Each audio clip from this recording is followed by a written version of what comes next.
السلام علیکم۔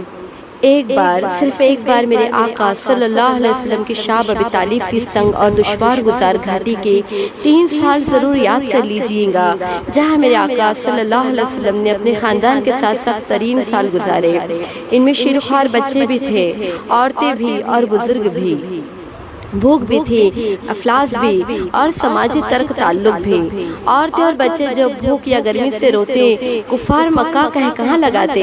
صحرا کی گرمی بھی ان کے جوش ایمانی کو مان نہ کر سکی۔ ایک ہم ہے، راشن کا ذخیرہ ہے، بجلی بھی ہے، اے سی، ٹی وی اور انٹرنیٹ کی عیاشی ہے۔ بچے بھوک کرتے ہیں تو انواع و اقسام کے پکوان بنا رہے ہیں، رشتہ داروں سے فون پر گپ شپ جاری ہے۔ یہ لاک ڈاؤن ہماری بھلائی کے لیے ہے۔ شام ابی طالب میرے نبی کا امتحان تھا۔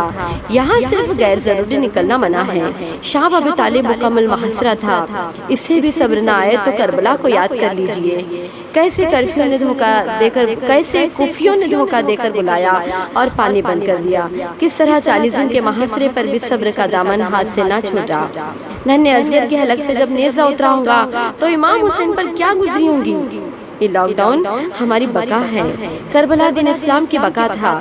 کرونا ایک قدرتی آفت ہے یا وبا ہے؟ کربلا حق و باطل کی جنگ تھی۔ اگر یہ آزمائش ہے تو اللہ سے صبر مانگیے۔ اگر یہ عذاب ہے تب بھی میرے رب کا شکر ہے کہ اس نے بھوکا پیاسا نہیں مارا، صرف جھنجھوڑا ہے، اشارہ دیا ہے۔ توبہ کا دروازہ بھی کھلا ہے۔